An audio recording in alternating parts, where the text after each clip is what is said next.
My CEO handed the 6.5M division to his favorite because he has kids. I just smiled, and the client was threatening to pull $8.2 million, and my replacement was looking at me like I was supposed to save him. I'm Lucas Anderson, 48 years old, and I was watching my career get flushed down the drain in real time.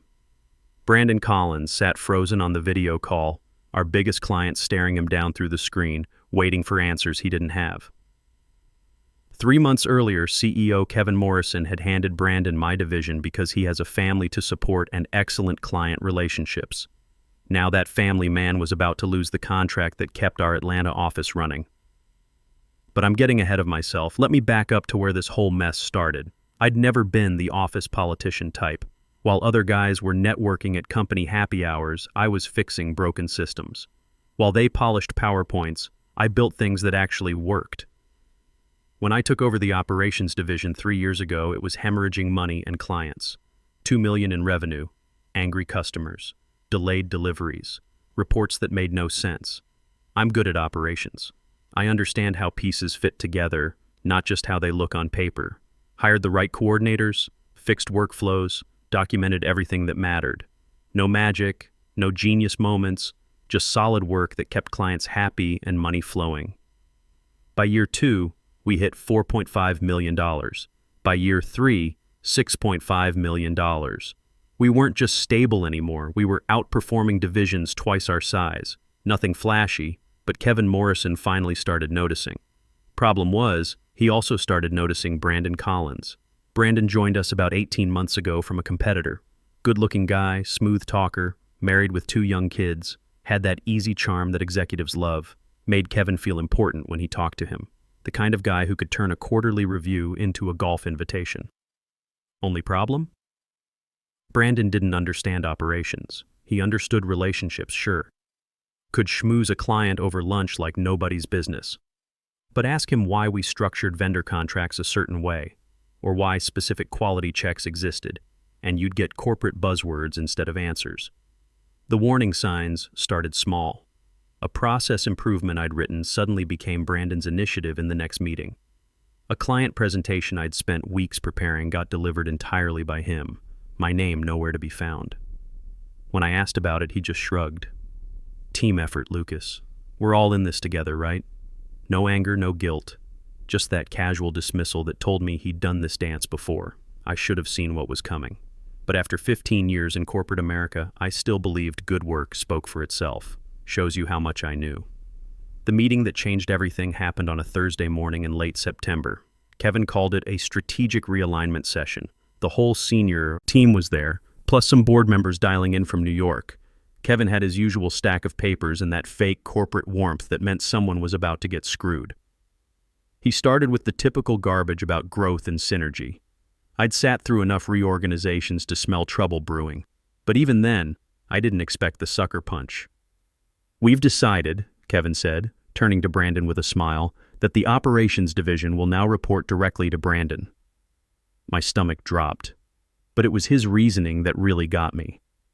Brandon's shown real commitment to the company, and as a father of 2, he deserves the stability. Plus, his client relationships are exactly what this division needs to grow. People nodded. Someone actually clapped. And Brandon, smooth as ever, put his hand on my shoulder. Don't worry, Lucas. I'll take good care of your team. Your team. The one I'd built from scratch. Kevin looked at me, expecting gratitude. The board watched through their screens, expecting compliance. Brandon waited, expecting silence. So I did the one thing they didn't see coming. I smiled. Of course, I said. Give it to the guy with kids. The tension melted instantly. Kevin's shoulders relaxed. Someone chuckled. Brandon exhaled like he'd been holding his breath. They thought my smile meant surrender. They thought I'd accepted my new role as the quiet worker bee who'd keep building things for other people to claim. They had no clue what that moment actually was. It was the last time I'd give them anything for free. They announced the transition Thursday afternoon. By Friday morning, Brandon was sitting at my desk. Not metaphorically, literally in my office, laptop open, my nameplate shoved aside on the windowsill like something heading for the trash. Hope you don't mind, he said when I walked in. Kevin thought it'd be better if I settled in quickly. Continuity and all that. Continuity. Nice corporate word for erasure. He kept talking, trying to make the awkwardness my problem. I'll need your process documentation by Monday. The vendor contact lists too. Oh, and can you put together a risk summary for the last 2 quarters? Kevin wants me to hit the ground running. My processes, my vendor relationships, my risk analysis. He wanted me to hand over the engine so he could pretend he'd built it. I nodded once. Send me a list. By noon, HR had emailed me a transition document. By 2 p.m., my system access was downgraded. By 4 p.m., my team was getting meeting invites from Brandon titled New Direction Strategy. Rachel Martinez, my lead coordinator, came by around 4:30. She'd been with me for 2 years, knew every system inside and out. "Is it true?" she whispered. "You're not leading us anymore?" "Effective immediately," I said. "Nothing performance-related." She clenched her jaw. "It never is." She walked away before I could respond. Smart woman.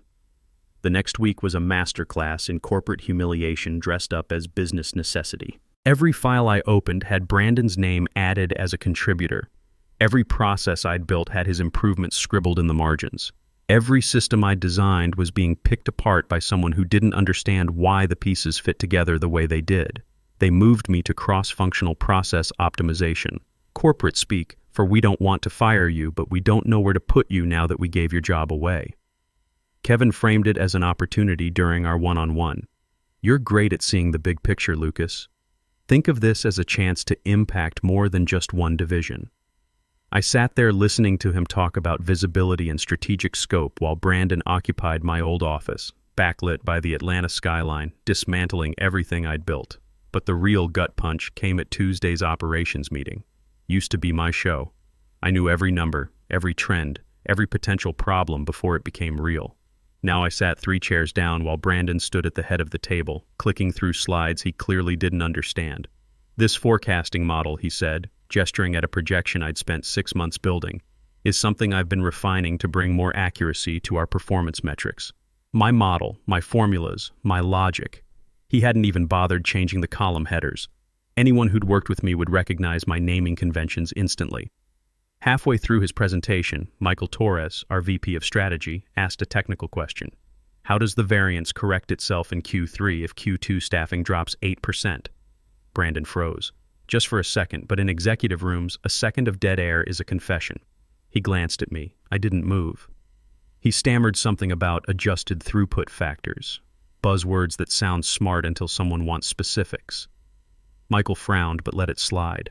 Most VPs don't push unless the building's actually on fire. After the meeting, Brandon cornered me in the hallway. "You could have jumped in back there." "I wasn't asked," I replied. "This reflects on all of us, you know."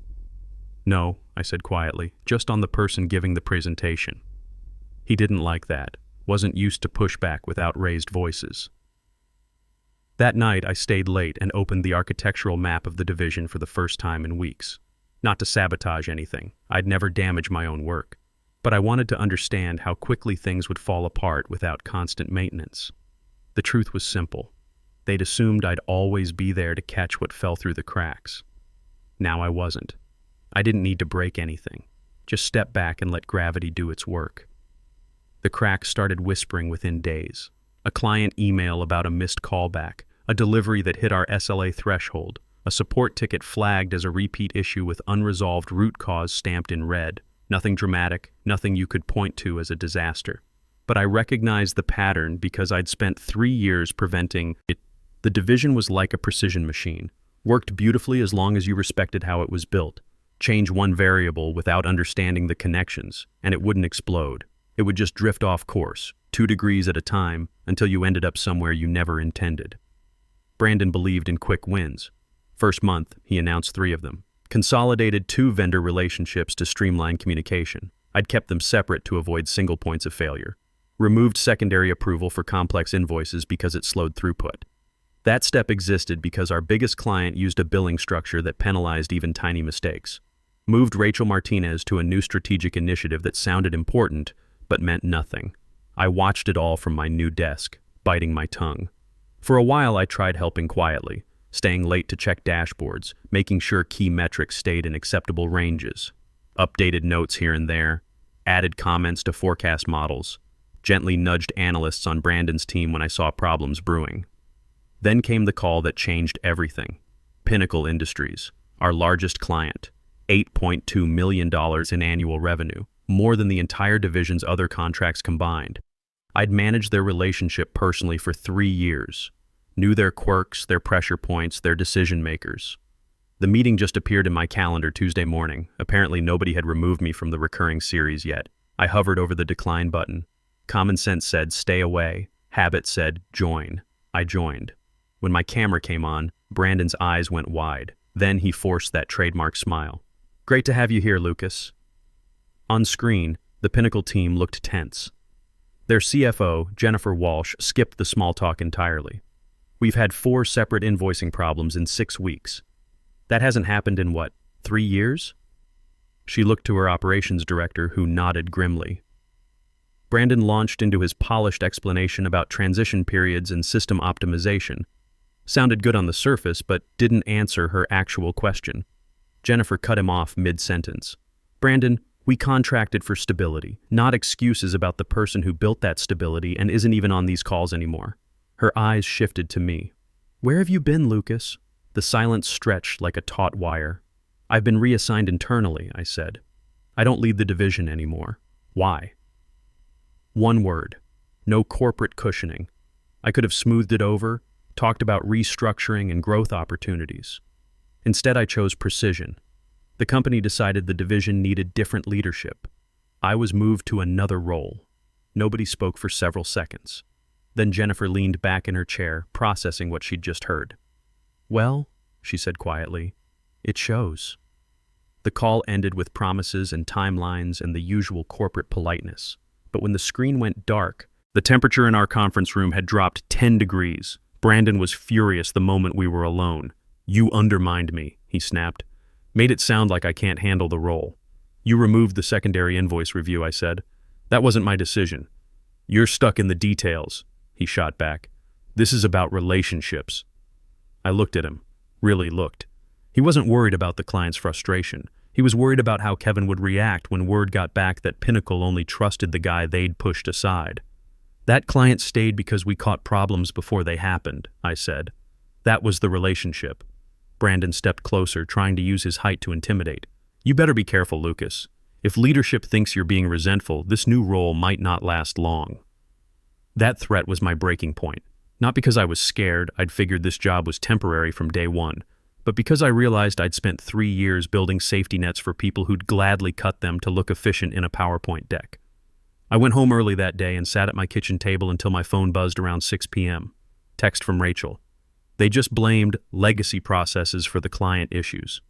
Put your name in the slide. You weren't there to defend yourself. They weren't just stealing my work anymore. They were rewriting history so every future problem could be blamed on the guy who wasn't in the room. I thought about calling someone, Kevin, HR, maybe even the board. But I knew exactly how those conversations would go. Sympathetic noises, promises to look into it, zero actual change. Instead, I opened my personal laptop and started pulling together something I'd been building out of habit for years. My own documentation. Not company data, nothing confidential, just my records. Architecture diagrams I'd drawn on weekends. Risk memos I'd written but never sent. Models showing exactly how fragile everything was without proper maintenance. It took me until midnight, but eventually I had a complete picture.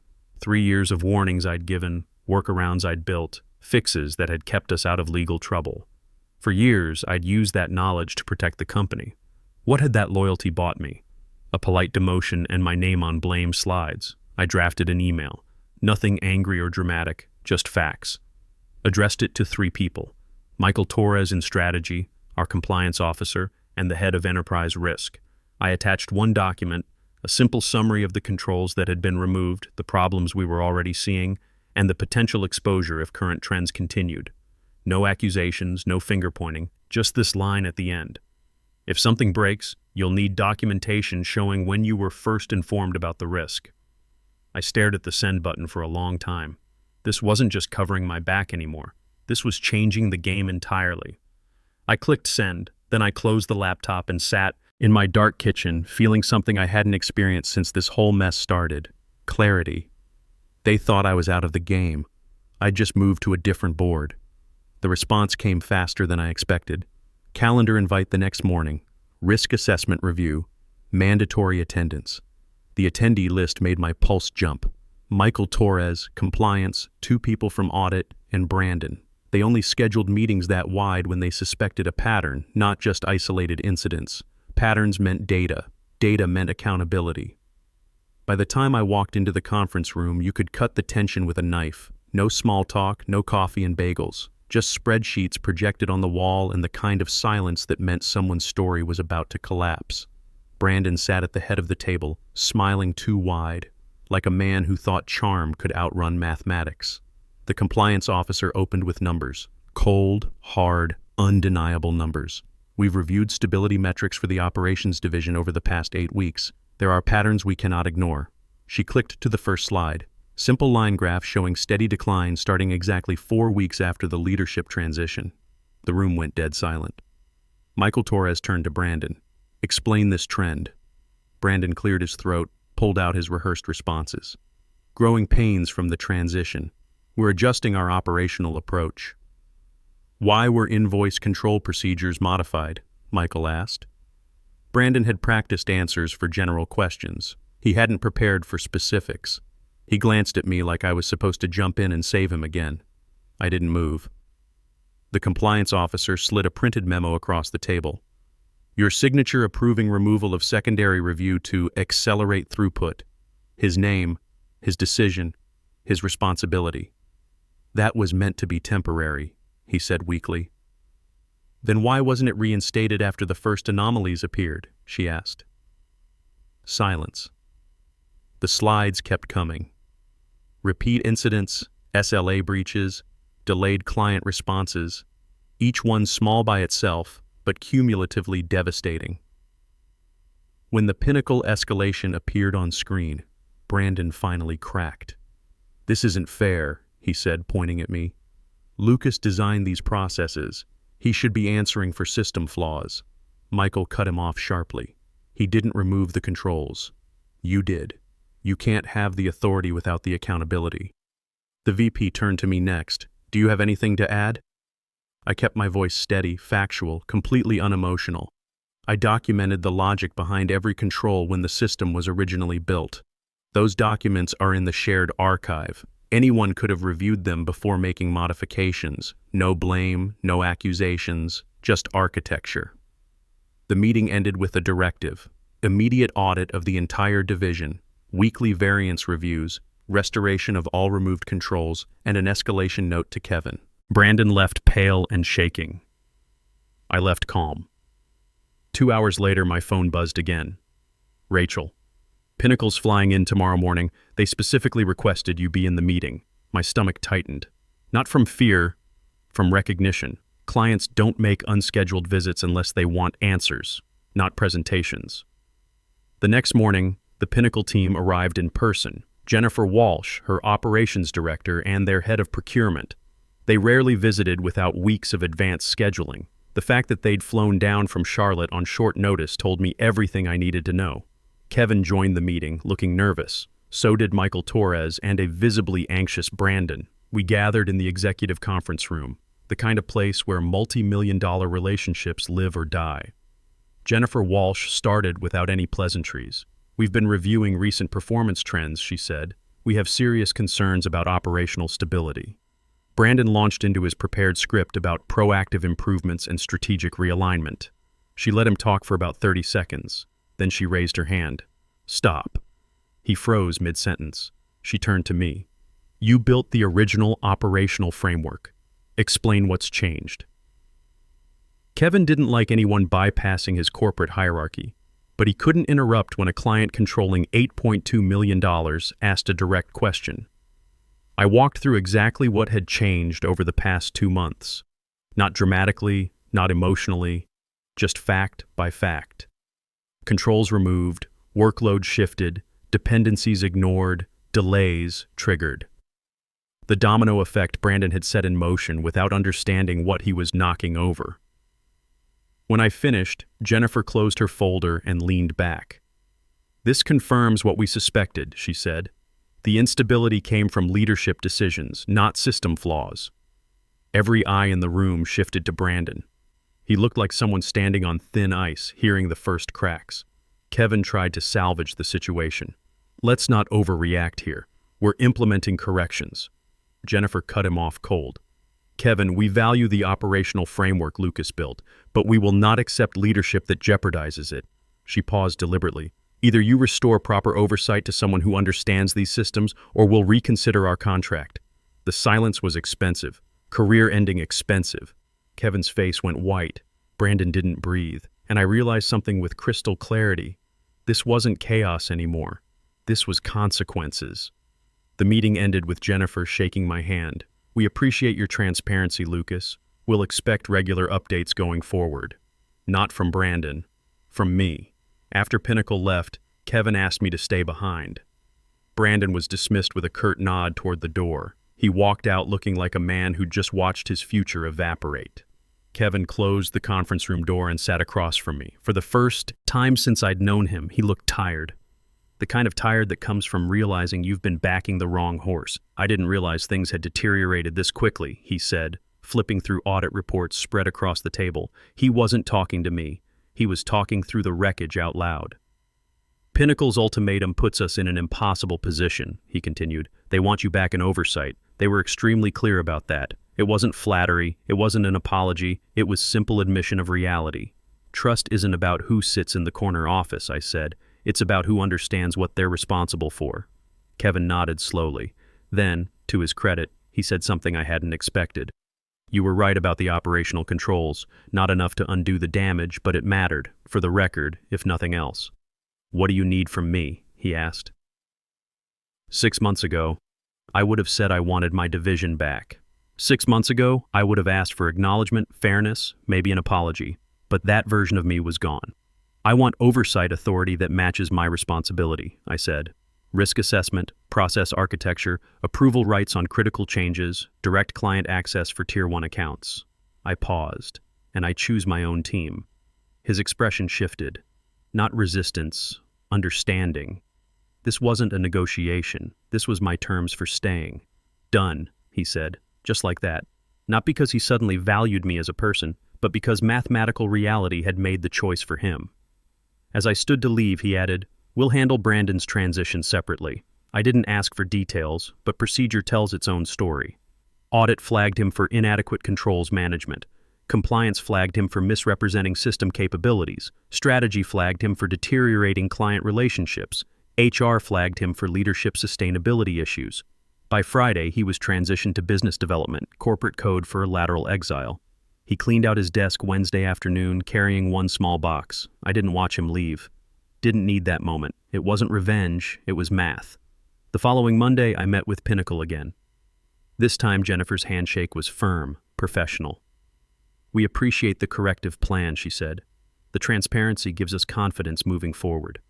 We spent 2 hours rebuilding trust the way it should always be built, with facts, documentation, and mutual respect. No charm, no politics, just two professionals who understood what was at stake. After they left, Rachel found me in the hallway. "So, you're back?" she asked. "In a different capacity," I said. "Better capacity." She smiled for the first time in months. "Good. We missed having someone who actually knew what they were doing." That evening, I stayed late, not because I had to, but because I wanted to.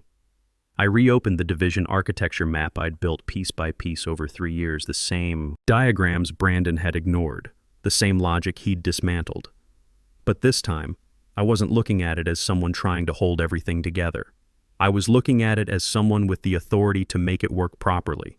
I didn't feel ownership anymore. I felt clarity. I didn't need the title or the recognition. I had something much more valuable: control over my own work, authority that matched my knowledge, and a company that finally understood the cost of taking quiet competence for granted. I wasn't the hero in this story. I wasn't the victim either. I was simply the professional who stopped cleaning up other people's messes and started letting them face the consequences of their own decisions. When I left the office that night, I passed Brandon's old corner office. They'd already removed his nameplate. Through the glass, I could see Michael Torres setting up his laptop. The division was being restructured under strategy now, with me as senior operations advisor, direct reporting to the board for operational decisions, client relationship management, process integrity oversight, all the authority, none of the politics. I walked to my car thinking about Kevin's announcement 3 months ago. Give it to the guy with kids, I'd said, smiling. He'd given Brandon everything he thought he wanted: a title, an office, responsibility for a $6.5 million operation. But in the end, Kevin had given me something far more valuable: the freedom to stop saving people who didn't want saving, and the satisfaction of watching competence win over connections. Sometimes the quiet professional doesn't need to make noise. Sometimes he just needs to step back and let the system work exactly the way it was designed to.